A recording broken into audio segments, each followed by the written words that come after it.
Linguagem e conhecimento, os caminhos que nos levam a pensar.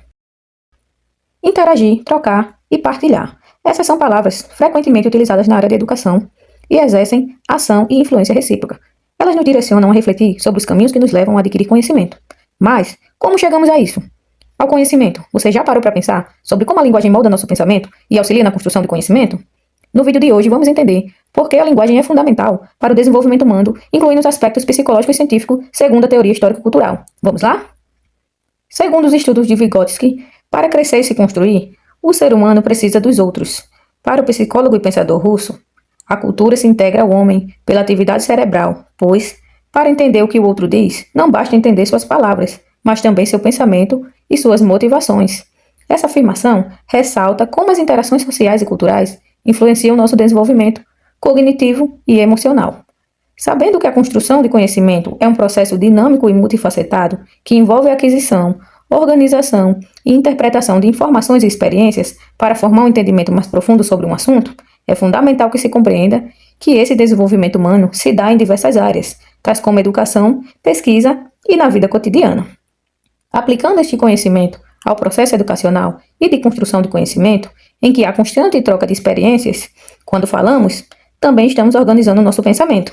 Primeiro, usamos a linguagem de forma social, falando um com os outros. Depois, ela se torna interna. É o que chamamos de pensamento verbal ou fala interior. Assim, a linguagem não apenas expressa o pensamento, mas o transforma. E dessa forma, vamos assimilando o conhecimento e, por conseguinte, nos apropriamos dessa informação. É assim que dizemos que aprendemos algo sobre determinado assunto ou comportamento. Para Vygotsky, a linguagem é a principal ferramenta mediadora do desenvolvimento psicológico. Isso significa que, por meio da linguagem, o sujeito internaliza conhecimentos, valores e formas de pensar que são próprios da cultura. E ao estabelecerem relações de linguagem na interação uns com os outros, acionamos algumas habilidades básicas naturais, como reflexos e percepção, por exemplo. Além disso, outras habilidades mais complexas também são acionadas, como a consciência e o comportamento, que são funções psicológicas superiores. Veja só, pensando em uma situação de sala de aula, podemos ter dois exemplos. 1. Quando uma criança se comunica com um colega para pedir seu brinquedo emprestado. A criança 2 se nega escondendo o brinquedo, pois acredita que não terá mais a posse do objeto. Nesse caso, temos aí uma resposta natural de reflexo. Ela não sabe que a criança quer apenas brincar.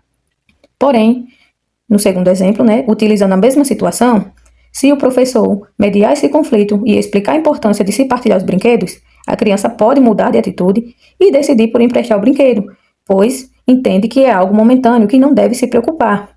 Esses são exemplos de uso das funções, tanto naturais como das funções superiores, pois o indivíduo se apropriou do conhecimento apresentado e desenvolveu seu pensamento, o que culminou em uma mudança de atitude. Assim, como no comportamento, também moldamos nossos pensamentos. E esses chamados processos psicológicos superiores não nascem prontos. Pelo contrário, são construídos ao longo da vida, principalmente com a ajuda da linguagem, como a forma de pensar lógica, planejar, lembrar voluntariamente de algo e até mesmo fazer o que estamos fazendo agora, que é refletir sobre algum assunto. Uma vez que a linguagem e o pensamento estão intimamente ligados, logo quando pensamos, exploramos a relação entre conceitos importantes da linguagem, que é o conceito de significante e significado. O significante, fazendo uma relação com o exemplo citado, temos o brinquedo da criança, que é uma forma material ou a expressão do signo. Já o significado, que é um conceito que o objeto representa, podemos relacionar com algo que a criança estima e não quer partilhar, que é o brinquedo. Portanto, a partir daí, tendo o significado e o significante, a criança realiza comunicação com outra, se utilizando da linguagem. E não para por aí. Eu te pergunto, como isso se conecta à ciência, que nada mais é do que a construção sistematizada e organizada do conhecimento? A linguagem também é o meio pelo qual construímos conceitos científicos, tanto as ideias mais complexas e as sistematizadas. Para chegar a esses conceitos, a criança passa por um processo. Imagina uma escada, e ela sobe degrau por degrau. Primeiro, aprende conceitos do dia a dia, como quente, frio, comida.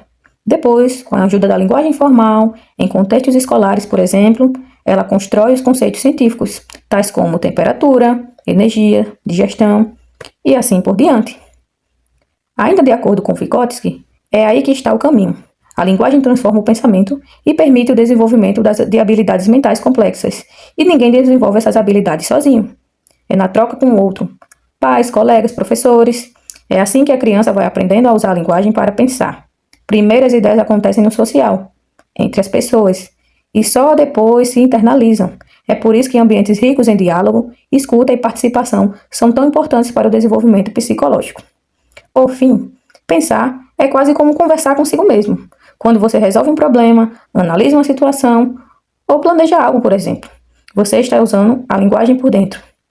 E a linguagem não é só uma forma de comunicação, mas uma verdadeira ponte entre o mundo e a mente. Ela molda nosso pensamento, organiza as ideias e possibilita o desenvolvimento da consciência. E isso é uma habilidade que desenvolvemos com a cultura, com a educação e a interação social.